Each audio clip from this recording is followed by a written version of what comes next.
teman-teman industri, selamat datang di videoku. Kenalin, namaku Aurela Nur Amaria, mahasiswa Universitas Katolik Widya Mandala, Surabaya. Di video kali ini, aku mau membahas mengenai DMAIC. Langsung aja yuk. Tapi sebelum itu, kita harus kenalan dulu nih sama yang namanya Six Sigma. Metodologi Six Sigma pertama kali diperkenalkan oleh Motorola pada tahun 1987 oleh seorang engineer yang bernama Bill Smith. Pada saat itu, Bill Smith mendapat dukungan sepenuhnya oleh Bob Galvin sebagai CEO Motorola sebagai strategi untuk memperbaiki dan meningkatkan proses serta pengendalian kualitas di perusahaannya. Six Sigma berasal dari kata six yang berarti 6 dan sigma yang merupakan satuan dari standar deviasi yang juga dilambangkan dengan simbol deviasi. Semakin tinggi nilai sigmanya, semakin baik pula kualitasnya. Oke, balik lagi ke DMAIC. Apa sih DMAIC? DMAIC merupakan salah satu kerangka Six Sigma yang digunakan untuk mengembangkan proses dan memperbaiki masalah dengan cara yang sistematis. Pada permasalahan yang sederhana, penyelesaiannya dapat dilakukan dengan cara yang juga sederhana. Tetapi untuk permasalahan yang kompleks, diperlukan pendekatan terstruktur agar hasil yang diinginkan dapat tercapai. DMAIC memberikan kerangka kerja yang baku, terstruktur untuk membuat perubahan, dan pendekatan 5 langkah yang jelas membuat semua orang memahami setiap kemajuan tahapan proses. DMAIC memiliki 5 tahap terstruktur yang terdiri dari define, measure, analyze, improve, dan control. Kita mulai dari yang pertama, yaitu define. Define merupakan tahapan pertama yang berfokus pada identifikasi masalah serta penentuan tujuan dan hambatan. Pada tahap ini ditentukan pula skop project. Pada skop project, kita akan mengidentifikasi kebutuhan pelanggan, pembentukan tim, waktu yang diperlukan, dan penentuan sumber daya. Fase ini membantu untuk memahami proses secara keseluruhan dan menentukan unsur-unsur apa saja yang sangat penting bagi kualitas. Keberhasilan dari fase ini adalah adanya persetujuan dari tim bahwa proyek memiliki efisiensi yang tinggi dan tujuan yang jelas, berfokus pada masalah dan tujuan, serta ekspektasi yang tinggi pada proses.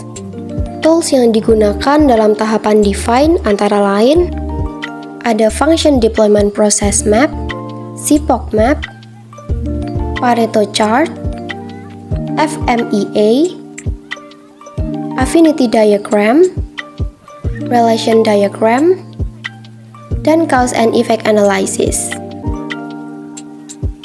Tahap selanjutnya adalah measure. Setelah memahami masalah proses yang dihadapi, langkah selanjutnya adalah menguraikan cara yang akan memantau perubahan pada proses itu. Tentu, dengan pendekatan berbasis data, memiliki data sangat penting bagi proses DMAIC. Pada tahap measure, kita akan mengumpulkan data dan melakukan pengujian data. Tim proyek akan memutuskan mengenai apa yang harus diukur dan bagaimana cara mengukurnya. Tujuan dari fase ini adalah untuk menetapkan standar kinerja. Tahap measure secara objektif menetapkan dasar-dasar perbaikan. Biasanya, tim memberikan effort yang besar untuk mengetahui kesesuaian dari sistem pengukuran yang digunakan. Data yang baik sangat penting untuk kelancaran pada proses ini. Tools yang digunakan dalam tahap measure adalah probability distribution, process capability, gauge reproducibility and repeatability, basic statistik, dan cause and effect analysis. Tahap selanjutnya adalah analyze. Sekarang, setelah memiliki acuan data yang dapat digunakan untuk mulai mengambil keputusan tentang proses, seperti yang diharapkan, fase analisis adalah waktu yang tepat untuk melihat keseluruhan data itu. Inti dari tahap ini adalah melakukan analisa data untuk mengetahui akar permasalahan yang menjadi penyebab dari adanya defect. Diperlukan juga untuk melakukan identifikasi pengaruh input terhadap output untuk mengetahui permasalahan. Pada proses ini dilakukan analisa antara masalah dengan target. Seringkali ada lebih dari satu penyebab yang harus dikendalikan untuk mencapai keberhasilan. Menganalisa masalah dengan target membantu untuk melakukan isolasi agar tujuan proyek memiliki capaian keberhasilan yang tinggi. Kecepatan dan hasil merupakan faktor penting untuk membangun momentum Six Sigma dalam sebuah organisasi, dan proyek yang dikerjakan harus disesuaikan dengan ukuran untuk memastikan keberhasilan tim dalam penutupan proyek dalam waktu yang wajar. Tools yang digunakan dalam tahapan analisis adalah uji hipotesis, ANOVA, correlation analysis, multivariate analysis, regression, dan contingency table. Tahap keempat adalah improve. Tahap improve berada pada pemahaman penuh pada penyebab utama yang diidentifikasi dalam fase analyze, dengan maksud baik sebagai pengendali atau menghilangkan penyebab masalah-masalah tersebut untuk mencapai kinerja maksimal. Dalam pelaksanaannya, diperlukan penyusunan solusi kreatif yang jelas dan meyakinkan. Pada tahap ini, fokus utama adalah menemukan solusi yang paling mudah untuk kemudian dilakukan uji solusi untuk mengetahui apakah solusi yang dipilih sudah tepat.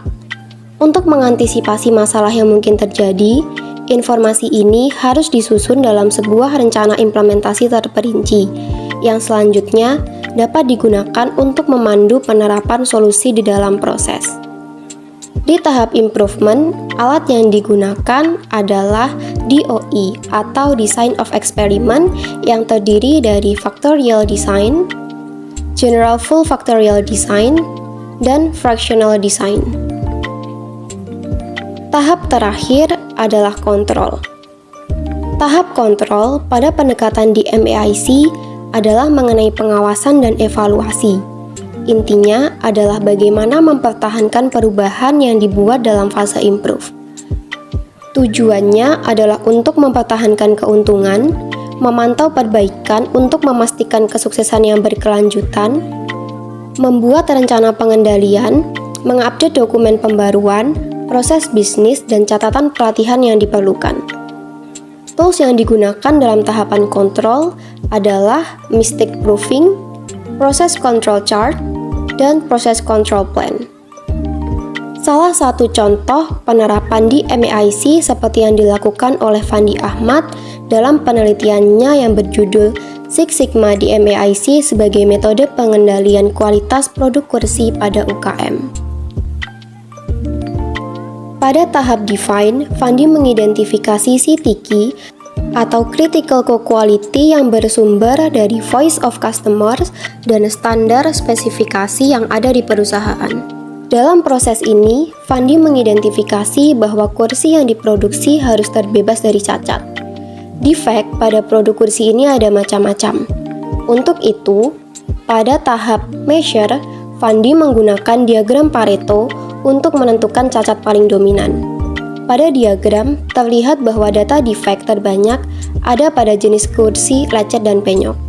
Setelah diketahui dengan pasti masalah yang terjadi, pada tahap analyze dilakukan analisis data untuk mengetahui penyebab masalah tersebut menggunakan fishbone diagram. Berdasarkan diagram, diketahui bahwa pada faktor manusia sebagai operator, tidak fokus karena kelelahan yang mengakibatkan kurang ketelitian dari operator dan kurangnya kontrol pada proses dan juga menyebabkan kursi mengalami kecacatan. Kemudian, skill operator yang rendah dalam proses produksi juga menyebabkan terjadinya cacat. Hal ini dikarenakan belum adanya pelatihan mengenai bagaimana cara proses dan tahapan proses produksi. Faktor metode, tidak adanya SOP akan barang hasil produksi juga memberikan kontribusi dalam penyebab produk cacat karena pekerja tidak mempunyai kesadaran dan cenderung menyepelekan perlakuan dalam menjaga barang hasil produksi. Pada tahap improve dilakukan dengan metode 5 whys.